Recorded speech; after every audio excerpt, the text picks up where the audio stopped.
पिछले अध्याय में हमने देखा कि अर्जुन महाभारत के युद्ध से जी चुरा रहा है और कृष्ण से कहता है कि कृष्ण तुम जानो, मैं तुम्हें इस महापाप का भागीदार बनना हो तो बनो, परंतु मैंने तय कर लिया है कि मैं यह युद्ध नहीं लड़ूंगा। इतना कहते हुए वह धनुष त्याग कर रथ के पिछले हिस्से में बैठ जाता है।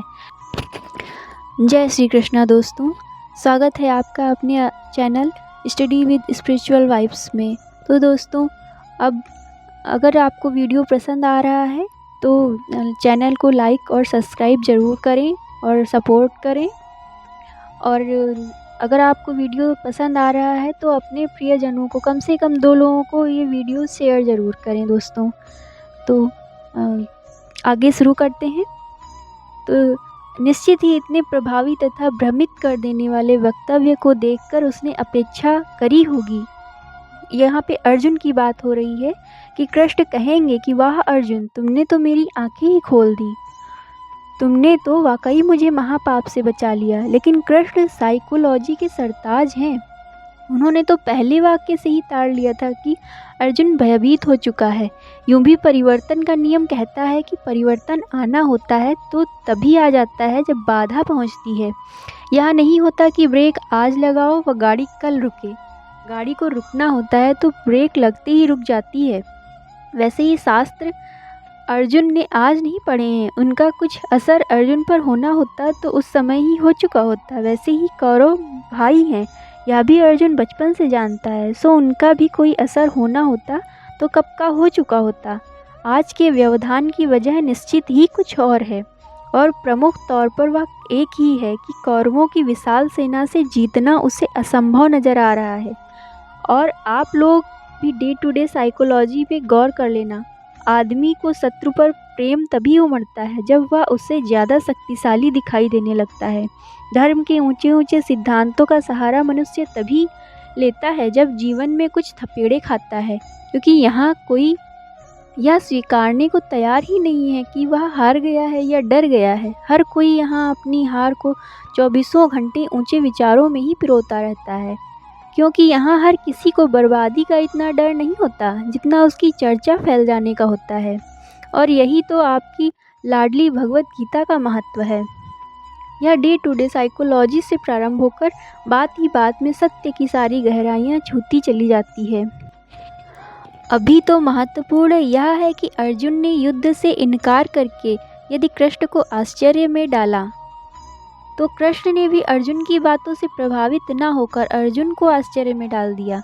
उन्होंने तो पहले ही वाक्य में कह दिया कि यहाँ वहाँ की बात छोड़ और यह स्पष्ट समझ ले कि तू असमय का मोह कर रहा है। तू यहाँ वहाँ के शास्त्रों के सहारे लेकर तथा कौरवों पर प्रेम भाव जताकर अपनी श्रेष्ठता साबित करने की कोशिश कर रहा है, परंतु यह भी स्पष्ट सुन ले कि श्रेष्ठ पुरुष ऐसा व्यवहार नहीं करते जो तू इस समय कर रहा है। खैर, आगे की गीता समझने हेतु 2 बातें स्पष्ट तौर पर आपको समझ लेना चाहिए। यदि सामान्य परिस्थिति होती तो शायद कृष्ण इतनी बात कहकर चुप हो जाते, क्योंकि वे जानते हैं कि हर मनुष्य यहाँ स्वतंत्र है और वह जो करेगा उस अनुसार भुगतेगा ही। कुदरत और मनुष्य के बीच चल रही जीवन की इस महान लीला में कायदे से किसी के द्वारा किसी भी प्रकार की ज़बरदस्ती को कोई जगह नहीं। लेकिन यह तो हुई व्यक्तित्व की बात। बाकी तो सत्य यही है कि जब तक जीवन है तब तक यहाँ सभी को जीना ही पड़ता है, फिर चाहे वह कृष्ण हो, बुद्ध, क्राइस्ट हो या कोई अन्य ज्ञानी ही क्यों ना हो। सो व्यक्तिगत तौर पर न सही, सामूहिक तौर पर मनुष्यता के उद्धार हेतु सभी जी रहे होते हैं। यही उनके जीने का बहाना भी होता है तथा मकसद भी।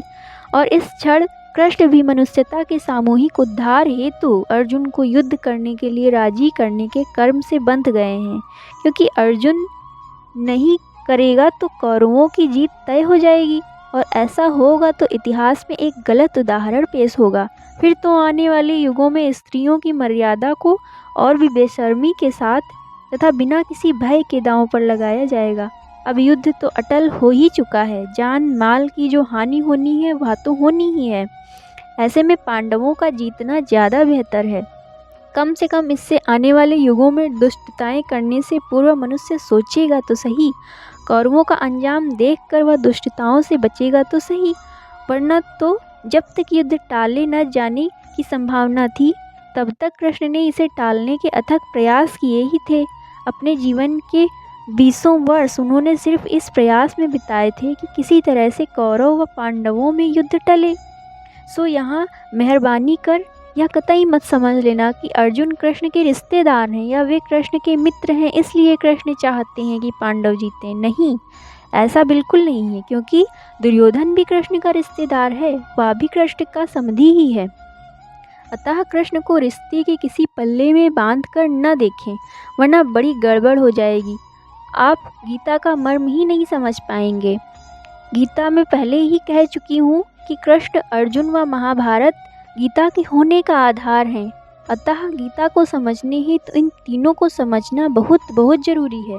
और कृष्ण का मन उस ऊंचाई पर विराजमान है जहाँ उनका कोई मित्र नहीं है, कोई शत्रु नहीं है। उनके मन सवाल सिर्फ सर्वहित का ही है और अटल युद्ध में पांडवों का जीतना ही सर्व के हित में है। क्योंकि जब आज होने वाला विनाश टाला ही नहीं जा सकता है तो ऐसे में जाहिरी तौर पर कृष्ण की निगाह भविष्य का उदाहरण स्थापित करने पर टिकी हुई है। और यह तो कतई मत समझ लेना कि पांडव पुण्य आत्मा है और कौरव पापी। सत्य कड़वा होता ही है। पांडवों की कड़वी सच्चाई यह है कि पुण्य आत्माएं माँ की आज्ञा के बहाने किसी स्त्री की गरिमा को 5 भाइयों में कभी नहीं बांटती है। यह सत्य भी है कि अपनी ही पत्नी को जुए में दांव पर लगाने वाले व्यक्ति सज्जन कतई नहीं कहे जा सकते हैं। सो कुल मिलाकर कृष्ण का रस सर्वहित को ध्यान में रखते हुए पांडवों को युद्ध जिताने पर ही है तथा उस हेतु अर्जुन का दिल खोलकर युद्ध लड़ना जरूरी है। परंतु इसमें कृष्ण का कोई पक्षपात भी नहीं। कृष्ण सिर्फ सर्वहित की डोर से ऐसा करने को बाध्य हैं। और आगे भी गीता का वास्तविक मर्म समझने ही तो यह बात अच्छे से समझ लेना बहुत ज़रूरी है। क्योंकि कहने को तो कई लोग यह भी कहते हैं कि अर्जुन अच्छा खासा अहिंसा के मार्ग पर चल पड़ा था, परंतु कृष्ण ही अड़ गए और उसे युद्ध हेतु उकसाया।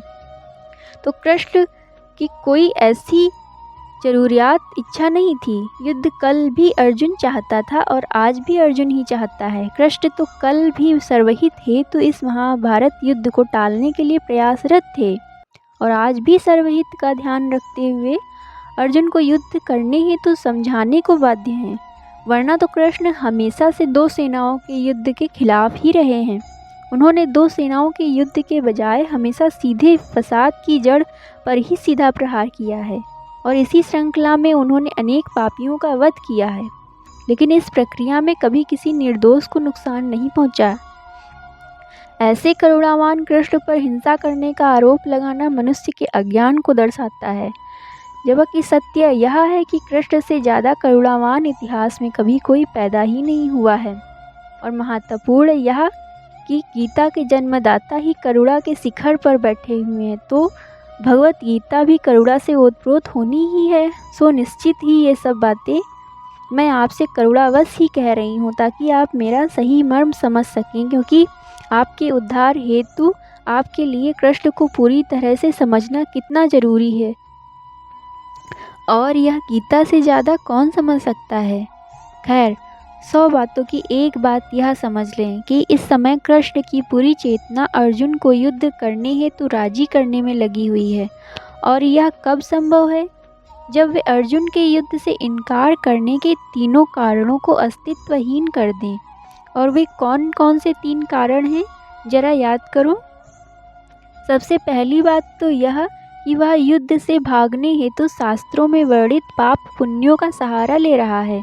दूसरी बात यह कि युद्ध से भागने हेतु वह भ्रातृ प्रेम जता रहा है और ये दोनों बातें वह कृष्ण को भ्रमित करने हेतु कह रहा है। इनमें से एक भी उसके वास्तविक अस्तित्व का मुख्य आधार नहीं है। अतः अर्जुन को युद्ध हेतु राजी करने के लिए कृष्ण को उसके ये 2 भ्रम गलत साबित करने ही होंगे।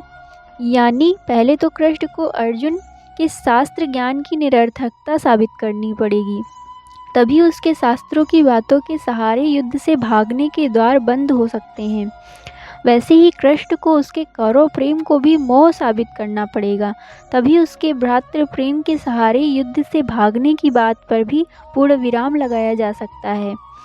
और फिर बचता है तीसरा कारण, अर्जुन के भय की काट खोजना, क्योंकि जब तक भीतर भय है अर्जुन बाहर युद्ध लड़ने हेतु राजी नहीं हो सकता है, और राजी हो भी जाए तो भी ऐसे आधे अधूरे मन से वह युद्ध नहीं जीत सकता है। और कृष्ण का काम अर्जुन के युद्ध लड़ने हेतु राजी होने मात्र से ही नहीं निपट जाता है, सर्वहित हेतु अर्जुन का युद्ध जीतना भी जरूरी है।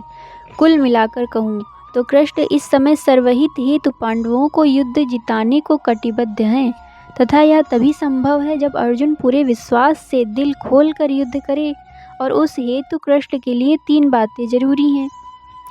एक, उसे शास्त्र बंधन से मुक्त करना, और दूसरा भ्रातृ प्रेम को मोह साबित करना, तथा तीसरा उसके भीतर घुसे भय को विश्वास में बदल देना। बस आगे गीता की इस खुली किताब में कृष्ण की कोई बात इन्हीं तीनों बिंदुओं के आसपास ही घूमेगी, और यही कृष्ण का उद्देश्य है। यह स्पष्ट समझ लेना कि कृष्ण का रस अर्जुन को ज्ञान देने में नहीं है, उसे युद्ध हेतु राजी करने में है। मैंने पहले ही कहा है कि कृष्ण पूर्ण ब्रह्मचर्य में स्थित व्यक्ति है।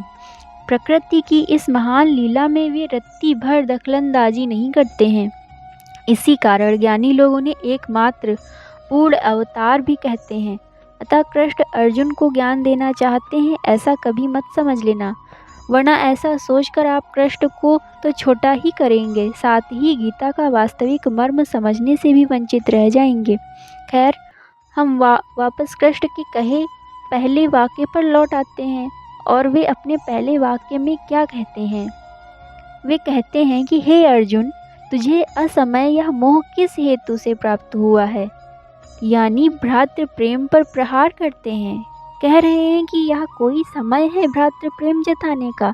दूसरी बात, वे कह रहे हैं कि श्रेष्ठ पुरुषों को असमय ऐसा मोह नहीं उमड़ता है, अर्थात शास्त्र ज्ञान को झाड़कर तू अपने को श्रेष्ठ समझ रहा है।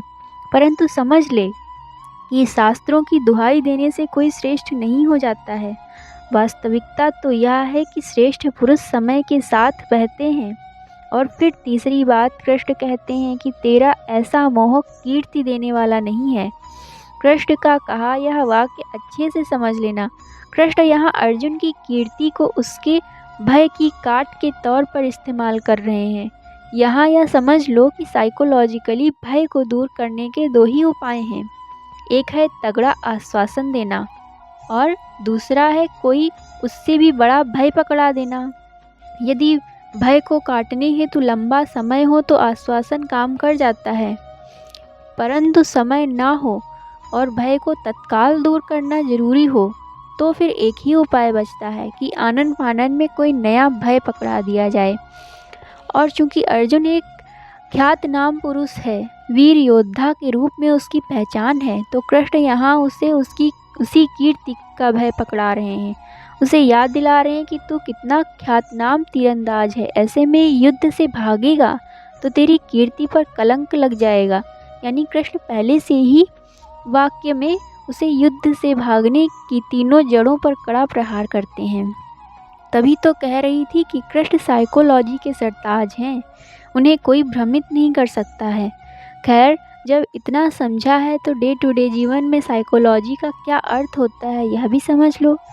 साइकोलॉजी वह ज्ञान है जिससे मनुष्य के भीतर क्या चल रहा है इसे आप पूर्णतः जान सकते हैं। और साइको ट्रीटमेंट एक कला है जिसके सहारे आप मनुष्य के मन को आपके चाहे अनुसार मोल्ड कर देते हैं। और कृष्ण इस समय कुछ नहीं, सिर्फ अर्जुन को युद्ध हेतु राजी करने की साइको ट्रीटमेंट दे रहे हैं। अब आगे देखना यही है कि अर्जुन इस साइको ट्रीटमेंट की काट खोज पाता है या कृष्ण उसका मन परिवर्तित करने में सफल हो जाते हैं।